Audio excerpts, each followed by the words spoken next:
Abraham Lincoln ditembak oleh John Wilkes Booth pada tanggal 14 April 1865. Pertanyaan-pertanyaan seputar pembunuhan tersebut pun segera berkembang. Apakah Booth sepenuhnya bertanggung jawab atas penembakan tersebut, atau dia hanya menjadi alat dari sebuah konspirasi yang lebih besar? Booth mencari sang wapres. Paling tidak, peran wakil presiden dalam seluruh misteri ini tidak terlalu jelas. Sekitar 7 jam sebelum penembakan presiden tersebut, Booth tiba di Hotel Washington di mana Andrew Johnson, sang wakil presiden, sedang menginap. Setelah tahu bahwa Johnson dan sekretaris pribadinya tidak ada, maka Booth menulis pesan sebagai berikut. "Saya tidak bermaksud mengganggu Anda. Apakah Anda ada di rumah?" Tertanda John Wilkes Booth. Sekretaris pribadi Johnson memberikan kesaksian bahwa ia menemukan pesan tersebut pada siang harinya. Dari kejadian ini, apakah bisa diasumsikan bahwa Johnson dan Booth saling mengenal satu sama lain? Banyak orang menduga bahwa Johnson terlibat dalam pembunuhan tersebut, dan sebuah komite pembunuhan khusus akhirnya dibentuk untuk menyelidiki bukti-bukti yang mengaitkan Wapres Johnson dengan kematian Lincoln. Tidak ada hal mencurigakan yang ditemukan oleh komite tersebut, tetapi selama bertahun-tahun ada keyakinan bahwa dalam kadar tertentu ia bertanggung jawab terhadap pembunuhan tersebut.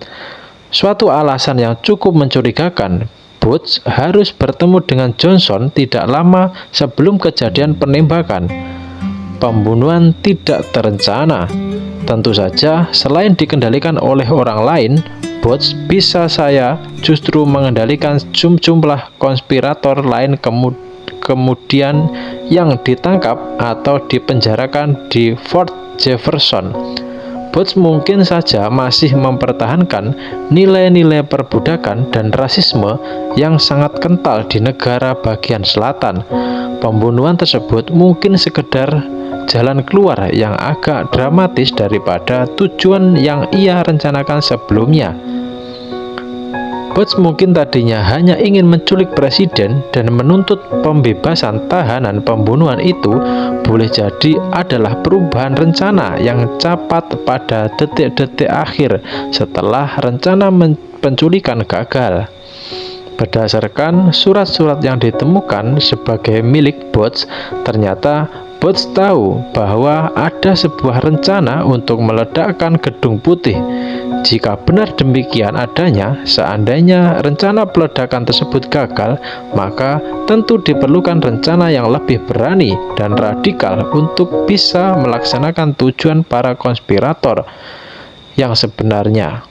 Dengan sedemikian, rencana awal sebenarnya mungkin jauh lebih kecil skalanya, dan pembunuhan itu hanyalah keputusan sembrono yang tiba-tiba muncul saat mendapati semua rencana awal mereka kacau balau.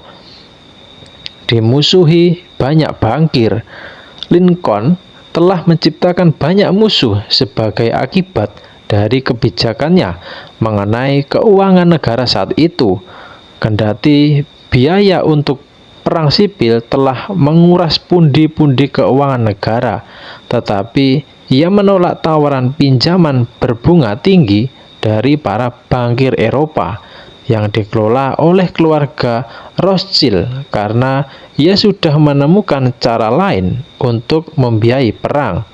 Hal yang lebih penting lagi, para bankir Inggris menentang Lincoln terhadap kebijakannya protectionnya karena ia berusaha melindungi industri dalam negeri dan membebankan pajak tinggi pada produk-produk asing. Pada tahun 1860, sejumlah orang Inggris percaya bahwa perdagangan bebas Inggris, monopoli industri, dan perbudakan manusia akan berjalan beriringan. Boleh jadi Lincoln dianggap sebagai ancaman terhadap tatanan yang sudah ada tersebut, dan oleh sebab itu ia akhirnya dibunuh.